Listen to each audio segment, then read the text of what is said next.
Яңалыклар чыгарылыш үз эшен башлап җибәрде. Студияда Алина Хисматуллина, хәерле кич.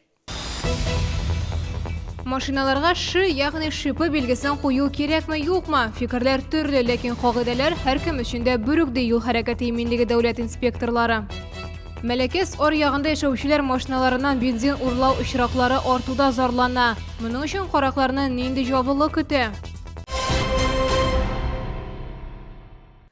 Машиналарга шы, ягъни шипы билгесен куярга кирәкме, юкмы? Күп кенә шәһәрдәшләрне борчый торган сорау бу. Кемдер кирәк дә, икенче берәүләр киресенчә ул кымачаулый, бер файдасы да юк дигән фикердә. Исегезгә төшерәм, узган язда Эчке эшләр министрлыгында бу билгене автомобильләргә ябыштырмау мөмкинлеге турында да сөйләгәннәр иде. Тик рәсми рәвештә кагыйдәләргә төзәтмәләр кертелмәде. Теманы хәбәрчебез Ләйсән Ханова дәвам итә. Һава шартлары тиз үзгәрде, коммуналчылар өчен кыш читенлекләр дә алып килде. Әмма машина йөртүчеләрнең күбесе моңа әзер булып чыкты. Күпләр тегәрмәчләрен алдан ук кышкыга алыштырган, тик шипы билгесен генә куярга ашыкмаганнар. Кемдер өлгермәгән, кемдер аны гел кирәге юк дип саный. Кирәк. Дистанция тоторга и алдагы машина бәрелмәскә арттан. И обзору мешает, и смысла от него нету. Если знак вешать шипы, то тогда нужно вешать, что у машины есть АБС и прочие. Кирәк дип уйлыйм, кирәк. Нигә кирәк? Ну, кеше белеп торсын, что машина шипах. Шы билгесен кую кирәк, аны беркем дә кире какмады диделәр юл хәрәкәте иминлеге инспекциясендә. Согласно правилам дорожного движения, на механических транспортных средствах, имеющих ошипованные шины, должен быть установлен опознавательный знак «шипы». Шы билгесен куймаучыларга кисәтү ясау яки 500 сумлык штраф каралган. Ләйсән Ханова, Ленар Султанов, яңалыклар. Кичен бак тулы булса, иртән янәдән ягулык станциясына барасы. Мәләкәс Аръяга микрорайонында яшәүчеләр караклардан зыян күрә. Машиналардан бензин урлау очраклары көннән-көн арта дип зарлана алар. Хукук саклау органнарына һәм халык контроле порталына мөрәҗәгать итүләр дә уңай нәтиҗәгә китерми. Урында безнең иҗат төркеме булып кайтты. Бензин урлау очраклары инде берничә атна дәвам итә. 22:03 йортында яшәүчеләр. Автомобиль йөртүчеләр машиналарын ишек алдына яктылык булган урынга куярга тырыша. Тик мондый мәйданчыклар барлык машиналарны сыйдыра алмый. Я вот в воскресенье вечером приехала, где-то в 9 вечера, поставила на торец дома, потому что места не было поблизости. А там все равно фонари есть, но слили. В понедельник с утра я вышла, где-то 7:30 утра на работу поехать, и у меня по нулям было в бензобаке. А по сути у меня бензин где-то 15-20 литров было. Шуңа күрә эшкә барыр алдыннан якындагы ягулык станциясына керергә туры килә ди шәһәрдәшләр. Караклар өй артында калдырылган машиналарны сайлый. Бирдә караңгы, ут юк. Хукук саклау органнарына, халык контролена да мөрәҗәгать итеп караганнар. Нәтиҗәсе генә юк дип зарлана йортта яшәүчеләр. Белгечләр исә машиналарны түләүле автостоянкаларга куярга киңәш итә. Если такой уже возможности нет, то никто не запрещает купить крышку для горловины бензобака с замком. Секретный замок может быть, такой замок. То есть хозяин автомобиля должен предпринять все меры для того, чтобы у него не похищали ни бензин, а также ничто не похищали из салона автомобиля.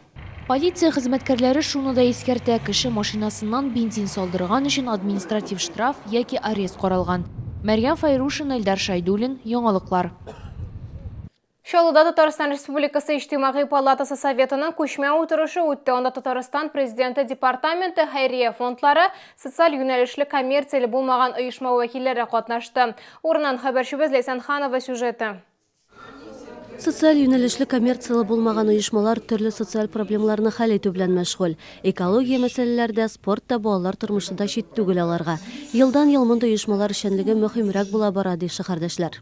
Я думаю, то, что эта работа, она важна, она необходима, тем более на сегодняшний день, сейчас, я думаю, чем лучше будет связь народа с руководством, да, республики и города, тем качественнее смогут эти НКОшные организации создавать, выполнять свою работу и оказывать услуги. Да? Соответственно, люди получат больше пользы, соответственно, больше развития, больше результатов. Күчмә утырышта хакимият вәкилләренең коммерцияле булмаган оешмаларга 100 белән борылуында билгеләп үттеләр. Шулда мәсәлән күп кенә проектлар уңышлы тормышка ашырыла. Алар арасында «Чудо-дети», «Цыплы балалар» проектлары да бар. То, что наблюдалось несколько лет назад, отмахивание от НКО как от назойливых мух, сегодня к нашим представителям, руководителям, учредителям некоммерческих организаций начали прислушиваться, их начали приглашать на разговоры, на встречи, им начали помогать. Грант тутучылар да артканнан арта бара. Бу шулай ук дәүләт ярдәме дигән сүз. Быел гына да Кама төбәгендә 45 проект республика конкурсларында җиңгән, 46 миллион сумлык грантка ия булган. Утырышта чыгыш ясаучылар шылдагы коммерциялы булмаган оешмалар эшчәнлегенә югары бәя бирде. Кама төбәгендә нәкъ менә безнең шәһәрдә иң күп проектлар тормышка ашырыла. Әсенханова, Сергей Вильданов, Яңалыклар. 22 ноябрьдә Чаллыда БКС премьер финанс компаниясының яңа бүлеге ачылды. Инде 23 ел БКС кешеләргә финанслар ягыннан максатларына ирешүдә ярдәм итә. Тулырак алдагы сюжетыбызда. 23 ел эчендә бөтен ил буенча компаниянең 100дән артык вәкиллеге барлыкка килде. 300 меңнән артык Россиялы БКС белән хезмәттәшлек итә. Успех в личных финансах, в общем-то, как и в любом другом деле, зависит от четко продуманной стратегии и выверенного плана. Мы в БКС «Премьер» как раз-таки помогаем клиентам подобрать стратегию и придерживаться выбранного плана. И, в общем-то, это и есть залог успеха достижения тех целей, которые клиент перед собой ставит. Журналистлар катнашында матбугат конференциясында компания җитәкчелеге шәһәрдәшләр өчен яңа офис ачылу белән бәйле финанс мөмкинлекләре турында сөйләде.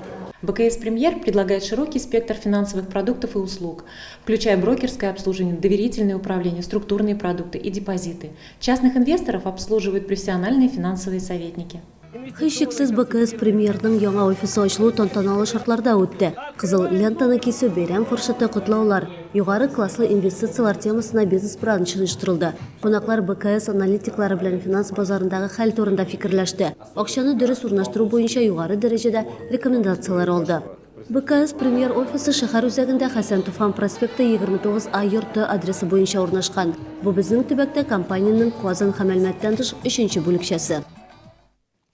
Әгәр сезнең идея булса проблема борчыса кишатлыклы хәбәр җиткерәсегез килсә, безнең редакциянең кайнар элемтә телефонына шалтыратыгыз. 51-31-31 номеры тәүлек дәвамында эшли. Кыска гудоктан соң хәбәрегезне әйтегез. Безнең корреспондентлар сезнең белән элемтәгә кереп проблемагызны хәл итәргә булышыр. Шалтыраткач исемегезне һәм телефон номерыгызны калдырырга онытмагыз. Хәзер реклама мәгълүматы урамнар карга күмелде, димәк үзеңә һәм якыннарыңа яңа тун алырга вакыт. Чаллыга Вятский меха белка махсуслаштырылган күргәзмә килде. Кулай бәягә чәшке тун алырга теләсәгез, Экспо Кама күргәзмә үзәгенә барыгыз.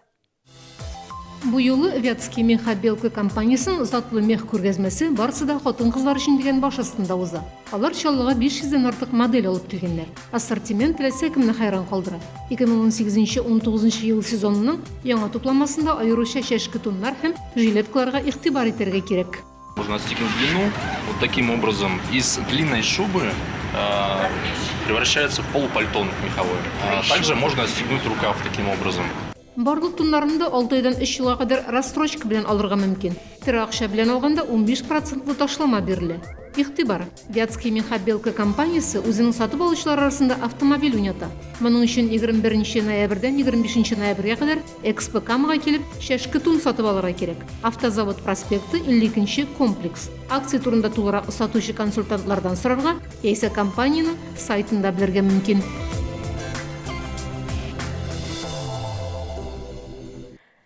Бу сезгә җиткерәсе соңгы мәгълүматы без иде. Мин Алина Хисматуллина сезнең белән сау булашам. Игътибарыгыз өчен рәхмәт.